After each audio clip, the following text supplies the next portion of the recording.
అందరికీ నా నమస్కారాలండి. ఇప్పుడు మీరు చూస్తున్నది R25 బీటెక్‌కి సంబంధించి జేఎన్‌టీయూహెచ్ ఇంగ్లీష్ సిలబస్ అనేది చేంజ్ అయింది కంప్లీట్‌గా. ఇక్కడ మీరు చూసుకున్నట్లయితే 5 యూనిట్లనేవి ఉన్నాయండి. ఈ 5 యూనిట్‌లో వచ్చేసి ఎట్లా విభజించారంటే ఒక థీమ్‌తో లెసన్ అనేది ఉంటుంది. ఆ తర్వాత వొకాబులరీకి సంబంధించినటువంటి పార్ట్ అయితే ఇవ్వడం జరిగింది. ఆ తర్వాత గ్రామర్ ఇంగ్లీష్ ఏదైతే అని తర్వాత రీడింగ్ సంబంధించి తర్వాత రైటింగ్. ఈ విధంగా ఏందంటే డివిజన్ అనేది ప్రతి యూనిట్‌లో ఉంటుంది. థీము, థీమ్‌ని బట్టి lesson, vocabulary, grammar, reading, writing. ఈ విధంగా ప్రతి యూనిట్‌కి కూడా అట్లానే ఉంటుంది. ఇప్పుడు మనం వచ్చేసి ఏవైతే లెసన్స్ ఉన్నాయో మొదటిది చూడండి 'జనరేషన్ గ్యాప్' బై బెంజమిన్ ఎం స్పాక్. ఇది ఇవ్వబడినటువంటి పాఠ్యాంశం యూనిట్ 1లో. ఈ 'జనరేషన్ గ్యాప్' బై బెంజమిన్ ఎం స్పాక్ ఏం చెప్తుంది అంటే పిల్లలు ఎందుకు టీనేజ్‌లో తిరుగుబాటు చేస్తారు? అది దేనికి సంకేతం? దాన్ని పాజిటివ్‌గా తీసుకోవాలి అనేసి చెప్తారనమాట. వాళ్ళు కూడా పెద్దయ్యాం మేము మమ్మల్ని గుర్తించండి అనేది ముఖ్యాంశం ఇక్కడ బెంజమిన్ ఎం స్పాక్ బై ఏదైతే 'జనరేషన్ గ్యాప్‌లో చెప్పినటువంటి విషయం ఉందో. ఈ జనరేషన్ గ్యాప్‌లో వచ్చేసి ఆయన ఏం చెప్తాడంటే ఒక పిల్లవాడు తన తండ్రిని లేదా తల్లిని అంటే అమ్మాయి అయితే తల్లిని, అబ్బాయి అయితే తండ్రిని హీరోగా భావిస్తాడు 3 ఏళ్ల ప్రాయంలో. అది 10 ఏళ్ల నుంచి చిన్నగా తగ్గుకుంటా వస్తుంది.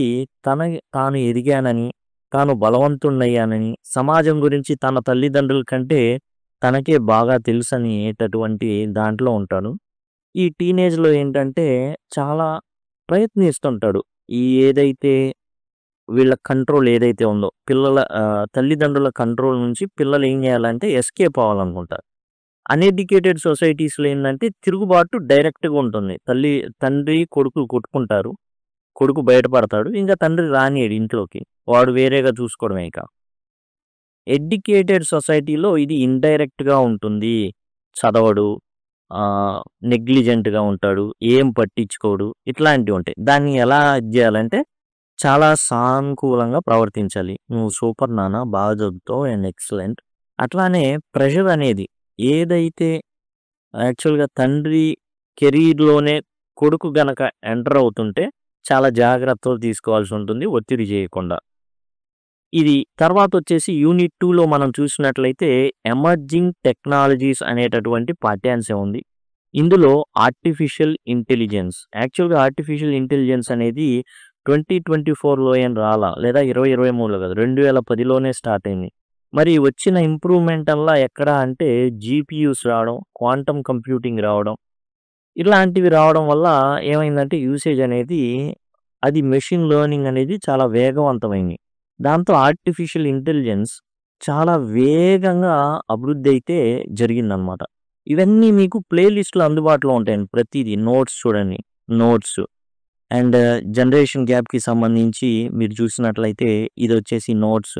ఇదొచ్చేసి textual questions and answers. Summary ఎందుకంటే ఎగ్జామ్ ముందు సింపుల్‌గా, ఈజీగా రివైజ్ చేయడానికి మీకు బాగా ఉపయోగపడుతుంది.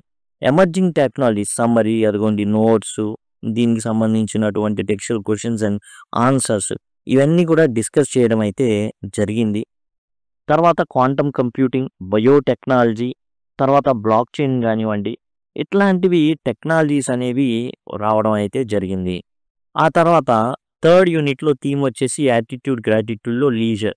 మనిషి ఏం చేస్తున్నాడంటే అసలు విశ్రాంతి లేకుండా తన జీవితాన్ని, ప్రయాణాన్ని అంతే కంటిన్యూయస్‌గా చేస్తున్నాడు. ఎక్కడ ఆగట్లా. నెమ్మది అనేది జీవితంలో లేదు. దాని గురించే చెప్తున్నారు. కొంచెం ఆగు. ప్రకృతిని చూడు, ఆనందించు. అంతే తప్ప ఏదో ఉరికెత్తుతున్నాం జీవితంలో అట్లానే వెళ్ళిపోతున్నాం అని కాదు. ఆగు, ఆనందించు. ఏది ప్రకృతిని. ఇది డబ్ల్యూహెచ్ డేవిస్ అయితే లీజర్‌లో చెప్పడం అయితే జరుగుతుంది. బీ థాంక్‌ఫుల్ అంటే నీకున్న దానితో సంతృప్తిగా జీవించు అని చెప్పేది. ఇది రైటర్ ఎవరు లేరు. ఈ 2 పోయెమ్స్ కూడా మనకి యూనిట్ 3లో ఉంటాయి. మీకు ప్లే లిస్ట్‌లో వచ్చేసి చక్కగా అదిగోండి లీజర్, బీ థాంక్‌ఫుల్ అనేవి మీకు ఇవ్వబడ్డాయి. ఈజీగా మీరు అర్థం చేసుకోవచ్చు. చాలా తక్కువ టైం అండి. మీరు ఏందంటే నోట్స్ ఉందనుకోండి 9 నిమిషాలు. కేవలం గంట, 2 గంటల్లో టోటల్ సిలబస్‌ని కంప్లీట్ చేసే విధంగా ప్లే లిస్ట్ ఉంటుంది. ఎలా పొందాలి అంటే సింపుల్. మీకు ఐకార్డ్స్ వస్తూ ఉంటాయి ఇక్కడి నుంచి. ఆ ఐకార్డ్స్ ద్వారా మీరైతే పొందొచ్చు. లేదా సింపుల్‌గా లింక్ అని కామెంట్ సెక్షన్‌లో అడగొచ్చు. లేదు అనుకుంటే మీరు ఈ వీడియో టైటిల్ ఉంటుంది. క్లిక్ చేశారనుకోండి. క్లిక్ చేయంగానే మీకేందంటే డిస్క్రిప్షన్ ఓపెన్ అవుతుంది. అక్కడి నుంచి మీరేందంటే ప్లే లిస్ట్ లింక్స్ ఉంటాయి. ఆ ప్లే లిస్ట్ లింక్‌నైతే మీరు ఈజీగా పొందొచ్చు. యాస్ వెల్ యాస్ మీకు నేను చెప్పేటటువంటి నోట్స్ కావాలి అనుకున్న పక్షంలో మీరు అదిగోండి డిస్క్రిప్షన్‌లోనే మీకు ఈ విధంగా కనబడుతూ ఉంటుంది. ఇదేమో ప్లే లిస్ట్ లింకు. ఇదొచ్చేసి నోట్స్ లింక్. క్లిక్ చేయంగానే మీకు ఈ విధంగా ఓపెన్ అవుతుంది. ఇక్కడ నుంచి పర్చేస్ చేసుకోవచ్చు. పర్చేస్ చేసుకోవాలని అంటే కొనాలి అన్న రూల్ ఏం లేదండి. సింపుల్‌గా మీరేందంటే మీకు నోట్స్ ఫోన్‌లో కనబడుతూ ఉంటుంది. స్క్రీన్ షాట్ తీసుకొని చక్కగా నోట్స్ అయితే రాసేసుకోవచ్చు. మీకు చాలా చాలా ఉపయోగకరంగా ఇయన్నీ ఉంటాయి. గంట, 2 గంటల్లోనే సులభంగా మీరు సిలబస్‌నైతే కంప్లీట్ చేసే విధంగా ఈ ప్లే లిస్ట్ అయితే రూపొందించబడింది. కేవలం ఒక జస్ట్ దీనికే కాదండి. అంటే ఈ కాదు గ్రామర్‌కి సంబంధించి కూడా అన్ని అంశాలు కూడా ఉన్నాయి. జస్ట్ మీరు చేయాల్సిందేమున్నాయి లింక్ అని కామెంట్ సెక్షన్‌లో అడగొచ్చు. అండ్ యాస్ వెల్ యాస్ మీకొచ్చేసి డిస్క్రిప్షన్‌లో అందుబాటులో ఉంటాయి. దయచేసి ఆ విషయాన్ని గమనించండి. ఆ తర్వాత మనం చూసినట్లయితే unit 4 why a startup needs to find its customers first by Pranav Jain. Pranav Jain వచ్చేసి ఈయన మంచి మంచి కంపెనీల దగ్గరికి వెళ్ళిపోయి ఐడియాస్ ఇస్తూ ఉంటాడు ఈయన. స్టార్టప్ ఇక్కడ ఏంటంటే ఒక సొల్యూషన్ కోసం ట్రై చేస్తూ ఉంటాడు. ఒక ప్రొడక్ట్ తయారు చేస్తాడు. కానీ స్టార్టప్స్ అన్నీ 100లో దాదాపు 90 ఫెయిల్ అవుతాయి. కారణం ఏంటంటే అలా ఫెయిల్ అవ్వడానికి గల కారణం ప్రొడక్ట్‌ని నమ్ముతారు గానీ కస్టమర్స్ ఉండాలి గదా! ప్రొడక్ట్ కొనడానికి కస్టమర్స్ ఉండాలి. అది పట్టించుకోరు. కానీ ఇందులో ఏం చెప్తారంటే ముందు కస్టమర్స్‌ని ఎన్నుకోండి. కస్టమర్స్‌ని సంపాదించండి. ఎలా చేయాలి? ఒక శాంపిల్ వదలాలి. ముందు సపోజ్ సింపుల్‌గా మీకు మార్కెట్‌లో ఉన్న షాంపూస్ అన్నీ ఏం పనిచేయవు అని తెలిసింది. మీరు ఒక అద్భుతమైన షాంపూ ప్రొడక్ట్‌ని చేశారు. కానీ ఎట్లా? వెంటనే జేసేసి, ఉత్పత్తి చేసి వదిలారనుకోండి సేల్స్ కాకపోవచ్చు. కాబట్టి మీరు చేయాల్సిందేంటి? సింపుల్‌గా ఒక శాంపిల్. అలానే ఎక్కడెక్కడైతే జనం ఉంటారో అక్కడ మీ శాంపిల్‌ని ప్రొవైడ్ జేయడం. చాలా సింపుల్‌గా. కాబట్టి ఆ శాంపిల్‌తో ఏం జేస్తారు వాళ్ళు? యూజ్ చేస్తారు. బాగున్నాయనుకోండి పెద్దయి కొంటారు. డబ్బాల రూపంలో గాని అట్లా. అలా చేయాలే గాని ఒక్కసారిగా మనం కొన్ని కోట్ల రూపాయల ప్రొడక్ట్‌ని మార్కెట్‌లోకి వదిలితే పైసలకి అమ్ముకోవడమే ఇక. కాబట్టి ఆ విషయాన్ని ఇక్కడ ప్రణవ్ జైన్ ఇందులో చెప్పడం అయితే జరుగుతుంది. యూనిట్ 5 వచ్చేసి ప్రొఫెషనల్ ఎథిక్స్. అన్ని ప్రొఫెషన్స్ కూడా కొన్ని ఎథిక్స్ అనేవి ఉంటాయి. ఈ ఎథిక్స్ ఏందంటే నైతిక నియమావళి. ఎందుకంటే యాక్చువల్‌గా మనల్ని ఎందుకు ప్రొఫెషనల్స్ అంటున్నారు అంటే సమాజం మనకొక బాధ్యత అప్పజెప్పింది. దానికి గాను బోనస్‌గా మనకు కొంత అమౌంట్ అనేది జీతంగా ఇస్తూ ఉంది. మనం చేయాల్సిందేందంటే మనం చాలా పద్ధతిగా ఎటువంటి డైలమా ప్రొఫెషనల్ డైలమా అంటారు. అంటే మనల్ని ఉద్యోగంలో పెట్టిన ఎంప్లాయర్ ఏమో వాడికి లాభాల ఆశతో ఏం చేస్తాడంటే ఎట్లాగైనా సరే తప్పుడు దారిలో మనల్ని ఎళ్ళేటట్టు చేస్తాడు. తక్కువలో చెయ్యి. రూ. 1,00,000 అయిద్దనుకో నాసిరకం వాడు 50,000కే చెయ్యి. మనం వాడికి లంచం ఇస్తున్నాం, వీడికి లంచం ఇస్తున్నాం. కానీ ఏం జరుగుతుంది ఓ బ్రిడ్జ్ కట్టారనుకోండి. అసలు తక్కువ ఏదో నాసిరకం మెటీరియల్‌తో కూలిపోతే అన్ని జీవితాలు పాడవుతాయి.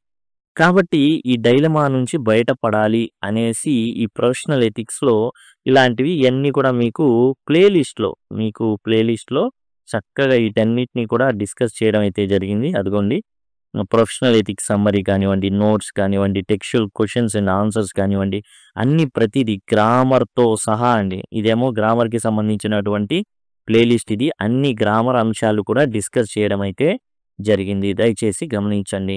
కాన్సెప్ట్ ఆఫ్ వర్డ్ ఫార్మేషన్ అంటే పదం అనేది ఎట్లా ఫార్మ్ చేస్తారు? ప్రిఫిక్సెస్ అంటే ఏంటి? సఫిక్సెస్ అంటే ఏంటి? ప్రిఫిక్సెస్ అంటే కొమ్ముల్లాంటివండి పదాలకి. సఫిక్సెస్ అంటే తోకల్లాంటివండి పదానికి చివర్లో పెడతారనమాట. వర్డ్స్ ఆఫెన్ మిస్‌స్పెల్డ్ కొన్ని పదాలని మనం ఏం చేస్తామంటే మాటి మాటికి తప్పులు రాస్తూ ఉంటాం. Synonyms and antonyms. సినానిమ్స్ అంటే సమానార్థాలు, యాంటోనిమ్స్ అంటే వ్యతిరేక పదాలు. తర్వాత రైటింగ్‌లో కామన్ ఎర్రర్స్ మనం చేసేటటువంటి కామన్ ఎర్రర్స్ ముఖ్యంగా పార్ట్స్ ఆఫ్ స్పీచ్ సంబంధించి ఆర్టికల్స్, ప్రిపోజిషన్స్. తర్వాత డిగ్రీస్ ఆఫ్ కంపారిజన్ ఉంది. తర్వాత reading and its importance, sub skills of reading, skimming and scanning. ఇది యాక్చువల్‌గా అంతకుముందు గూడా ఉంది. ఇప్పుడు కూడా ఉంది. కాబట్టి దయచేసి ఆ విషయాన్ని గమనించండి. ఇక్కడ అదిగోండి మీకు ఇదేదో వేరేదని అనుకోవద్దు. అంతకుముందు ఉన్నది ఏం చేశారు అంటే మరలా ఇవ్వడం అయితే జరిగింది. తర్వాత సెంటెన్స్ స్ట్రక్చర్స్, ఫ్రేజెస్, క్లాజెస్ అయన్నీ కూడా ఇచ్చారు. Proper punctuation, importance of proper punctuation, techniques for writing precisely, nature and style of form of writing. ఇవన్నీ కూడా మీకు గ్రామర్‌లో మీరు చూసినట్లయితే ఉన్నాయి. హోమోఫోన్స్ కానివ్వండి, ఇవన్నీ కూడా మీకు ఉన్నాయి. ఆర్టికల్స్ కానివ్వండి, ఎర్రర్స్, ప్రిపోజిషన్స్ ఇవన్నీ కూడా ఉంచడం అయితే జరిగింది ప్లేలిస్ట్‌లో. దయచేసి గమనించండి. ఇవన్నీ కూడా మీకు ఇక్కడ ఐకార్డ్స్‌లో వస్తూ ఉంటాయి. రీడింగ్ స్ట్రాటజీస్, ఇవి ఏందంటే వొకాబులరీ. ముందు ఏం చేశారు, వర్డ్ ఫార్మేషన్ అనేది ఏదైతే ఉందో ఆ వర్డ్ ఫార్మేషన్ గురించి ఇచ్చారు. ఇక్కడ ఏం చేశారు, హోమోఫోన్స్ ఒకే రకంగా పలికేయి, హోమోనిమ్స్ సేమ్ నేమ్స్ ఉంటాయి. ఓకే, సేమ్ నేమ్స్ అంటే అన్నీ కూడా ఒకే రకం. బిఏఎన్కే అంటే బిఏఎన్కే. ఒక బ్యాంక్ ఏమో డబ్బులు దాచిపెట్టుకునేదైతే ఇంకో బ్యాంక్ ఏమో నది ఒడ్డు. హోమోగ్రాఫ్ ఒకే రకంగా రాస్తాం కానీ డిఫరెంట్గా ఉంటాయి. ఓకే, రాయడం ఇదేమో ఒకే రకంగా పలుకుతాయి కానీ డిఫరెంట్గా ఉంటాయి. ఓకే, ఇప్పుడు ఫ్లోర్ ఉంది, ఎఫ్ఎల్ఓఓఆర్, ఎఫ్ఎల్ఓయుఆర్ ఒకే రకంగా పలుకుతాం కానీ రాసేది మాత్రం డిఫరెంట్గా ఉంటాయి. హోమోనిమ్స్ ఒకే రకంగా ఉంటాయి. అట్లా ఉంటాయి. వాటిని మనం డిస్కస్ చేస్తాం. తర్వాత వచ్చేసి రకరకాల strategies, reading strategies, guessing meaning from context. ప్రతిదీ కూడా మనం జస్ట్ డిక్షనరీ తీసేసి చూసుకోకుండా కాంటెక్స్ట్ నుంచే గ్రహిస్తాం.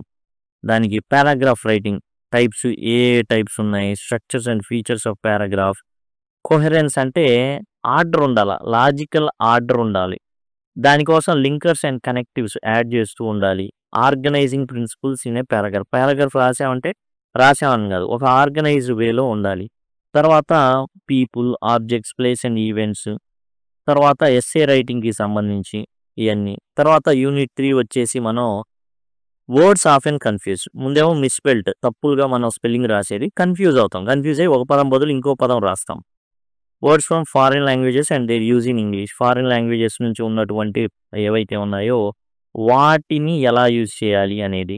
తర్వాత కామన్ ఎర్రర్స్, దేనికి మిస్ప్లేస్ మాడిఫైయర్స్కి సంబంధించి, టెన్సెస్కి సంబంధించి కామన్ ఎర్రర్స్ అనమాట. యాక్చువల్గా ఒక్కొక్క అంతా వొకాబులరీకి సంబంధించిన టాపిక్ని ఒకే చోట ఇవ్వకుండా ఒక్కొక్క యూనిట్కి పంచడం జరిగింది. అలానే రీడింగ్కి సంబంధించి, అట్లానే రైటింగ్కి సంబంధించి. ఇక్కడ రైటింగ్ అయితే లెటర్ రైటింగ్ ఇచ్చారు. ఓకే, ఇదేంటంటే సబ్ స్కిల్స్, అన్ని సబ్ స్కిల్స్ ఆఫ్ రీడింగ్లో చేయడమే. తర్వాత మనం చూసుకున్నట్లయితే రైటింగ్లో వచ్చేసి లెటర్ రైటింగ్ ఇచ్చారు. Letter of complaint, letter of requisition, job opinion, CV, resume, curriculum వీటే అనమాట. రెజ్యూమే అంటేనేమో స్మాలెస్ట్ ఫామ్ అండి, మన జీవిత చరిత్రని సింపుల్గా ఒక పేజీలో చెప్పేయడం. కరికులం వీటే అంటే మీ ఇష్టం, కుమ్మొచ్చి 20-30 పేజీల దాకా మీ జీవిత చరిత్రను అవసరమైతే అన్ని సర్టిఫికేట్లు ఏ అయితే చేశారో మీరు అన్నీ కూడా రాయొచ్చు. ఈమెయిల్ ఎటికేట్ అంటే ఈమెయిల్ రాసేటప్పుడు ఎలాంటి ప్రవర్తన, అటు లెటర్ రైటింగ్ ఇటు ఈమెయిల్ అనమాట. తర్వాత వచ్చేసి మనకి వొకాబులరీ వచ్చేసి స్టాండర్డ్ అబ్రివియేషన్స్, కొన్ని స్టాండర్డ్ ఓకే అనేది వాడుతూ ఉంటాం. అలాంటి కొన్ని అబ్రివియేషన్స్ అయితే ఇవ్వడం జరిగింది. తర్వాత ఫ్రేజల్ వెర్బ్స్, ఇడియమ్స్. తర్వాత వచ్చేసి రిడెండెన్సీస్ అంటే రిపీట్ అవుతాయి. క్లీషేస్, ఇదేంటంటే ఒకప్పుడు వాడేవాళ్ళు ఇప్పుడు వాడట్లా. తర్వాత passive to active voice, active to passive voice అది ఇచ్చారు. రీడింగ్ వచ్చేసి ప్రాంప్ట్ ఇంజనీరింగ్ టెక్నిక్స్. ఏంటంటే ఏఐలో ఇప్పుడు మనం కొన్ని ఎల్ఎమ్స్ వాడుతున్నాం, లాంగ్వేజ్ మోడల్స్ వాడుతున్నాం.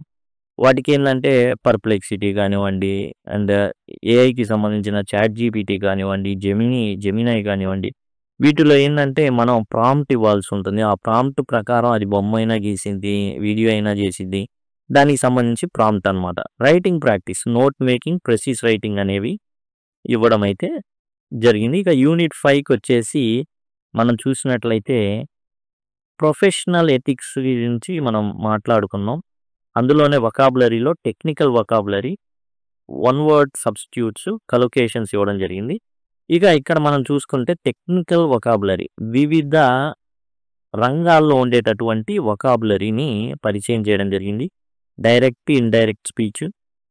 తర్వాత వచ్చేసి మనం చూసుకున్నట్లయితే కామన్ ఎర్రర్స్ ఇంతకుముందు యూనిట్‌లో ఏవైతే కవర్ చేయలేదో ఇక్కడ కవర్ చేశారు. ఇక SQ3R మెథడ్ అనేది అడగడం అయితే జరిగింది.